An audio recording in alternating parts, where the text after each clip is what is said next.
We live in an age of active space exploration, but the process moves significantly slower than the growing human thirst for knowledge. Think of the probes sent to the planets of the solar system. Which one comes to mind first? The Voyager brothers, Mariner 10, New Horizons. But you didn't guess. Today we'll talk about the mission of the Galileo project, which has become key in the study of Jupiter. The Fearless probe managed to record a unique collision of a comet with a gas giant, the thick ammonia clouds in the poisonous atmosphere of the huge celestial body. It became the first device to enter the orbit of Jupiter and also extensively studied the celestial giant and its moons. And even this is not a complete list of Galileo's achievements. Although its mission has long since been completed, this does not detract from the huge contribution that the probe made to the development of astronomy.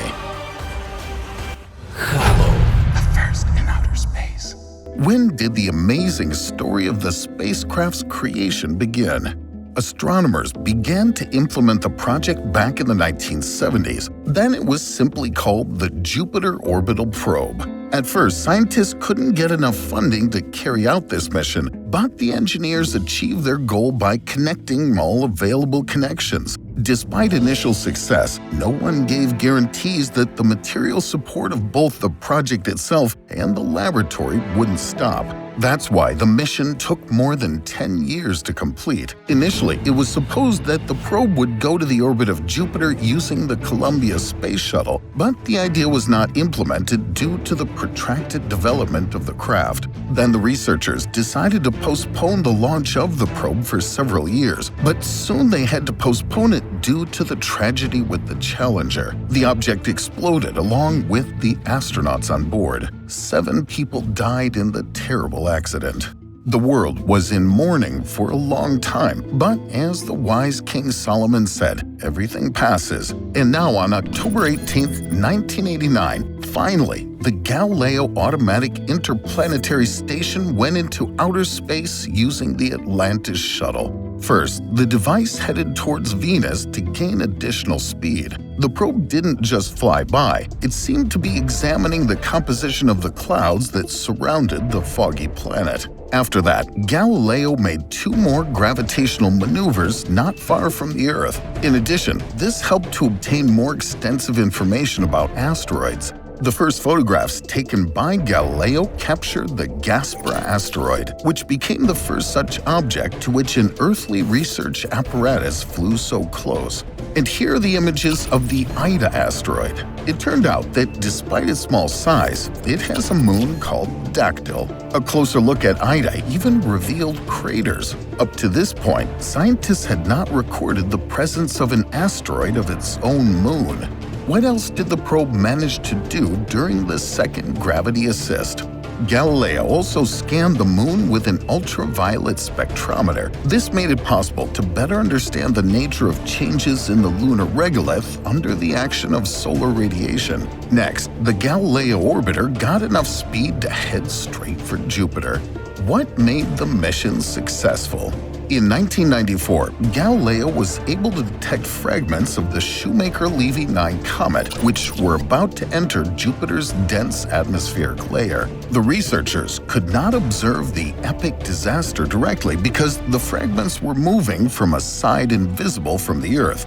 Galileo made it easier for scientists and provided the opportunity to observe this event. Later, the collision and its consequences were recorded by the Hubble telescope. Thus, this was the very first observation of a comet's encounter with the surface of a celestial body. Do you think the amazing discoveries ended there?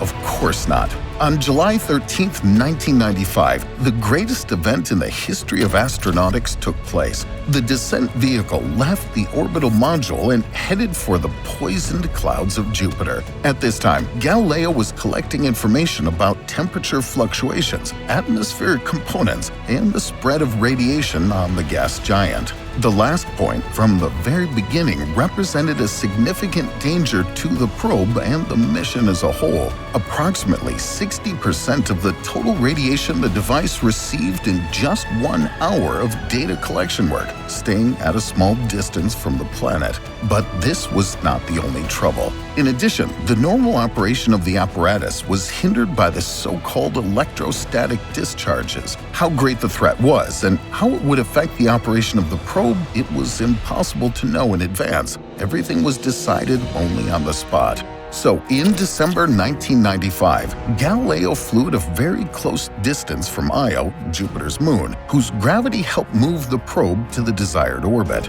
A few hours later, the orbiter received signals from the descent probe, which found itself in the atmosphere of the gas giant.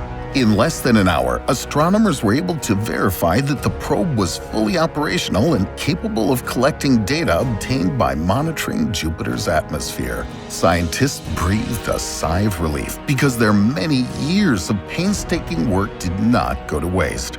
Do you know what happened after this news? Thunderous applause broke out. By the way, the number of people working on the implementation of the mission reached 10,000, so we will not strictly judge the scientists for their emotions because they are quite understandable. Something unprecedented happened. The Earth probe plunged into places where no man-made apparatus had ever gone before. So, what awaited the probe in this hellish realm of indomitable hurricanes and sulfurous rains? When the device entered the atmospheric layer of Jupiter, its speed reached about 47 kilometers per second. Almost immediately, due to the cone-shaped protective screen, the probe began to slow down. Later, a special parachute with a diameter of 2.5 meters provided a decrease in speed. The deceleration process significantly heated the surface of the probe. The temperature of the special plasma layer covering the protective screen reached 14,000 degrees Celsius. The indicators of aerodynamic forces acting on a small apparatus were monstrously high. These were a record, and one might say marginal values for a landing device ever entering the planet's atmosphere. Before opening the parachute, the probe dropped the tail cone and fragments that remained from the protective screen. This happened at a distance of about 18 kilometers from the edge of the cloud layer. Further, for the rest of the time, the device continuously collected data on the atmosphere of Jupiter and transmitted it to the orbital module. As a result, the probe passed through a layer of the atmosphere, which included minor fragments of ice and hydrosulfide, as well as clusters of clouds, apparently consisting of frozen ammonia.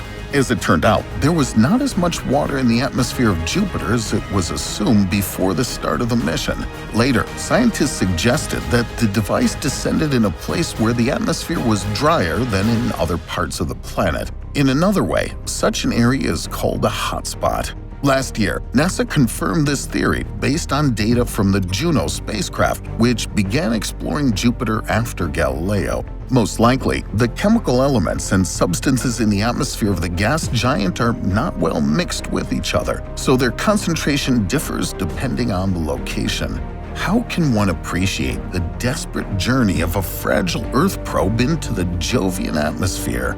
Although the voyage was planned only one way, which suggested the death of the device in the clouds of Jupiter, the results of the mission are unambiguously positive. After all, the information obtained has shed light on many hitherto unknown phenomena. Further studies of the gas giant may give us more information about the early periods of the solar system. It's quite possible that Jupiter was the first to form, and its composition contains particles of dust and gas that were not absorbed by the sun. What other events that happened with Galileo are worth mentioning? During the flight, the probe encountered such a phenomenon as lightning. Lightning isn't so common on Jupiter, but its power is immeasurably high. And if we add to this the wind speed of 640 kilometers per hour, then a rather frightening picture emerges. Jupiter's lightning is formed by the action of as of yet undiscovered hot regions located in the inner layers of the planet. The probe also recorded an intense radiation belt unknown to modern science, located at a distance of about 50,000 kilometers from the top layer of clouds. In addition to a high level of radiation, much higher than in other belts, scientists have found helium ions, the origin of which could not be established.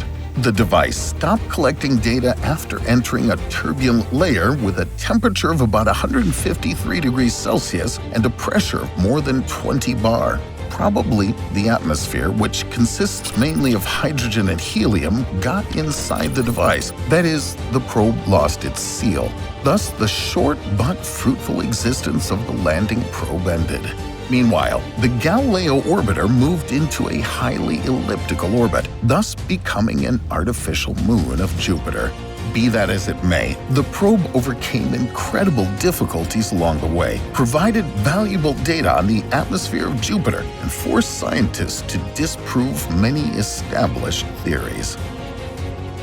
If you agree with the great scientist, be sure to like and subscribe. The more likes we have, the more interesting content the Hubble channel produces, as it has already happened by tradition. If under this video we manage to collect 1,000 thumbs up, a new, very exciting video will be released immediately. The main thing to remember is, educational videos promote the development of intelligence, and don't you forget it.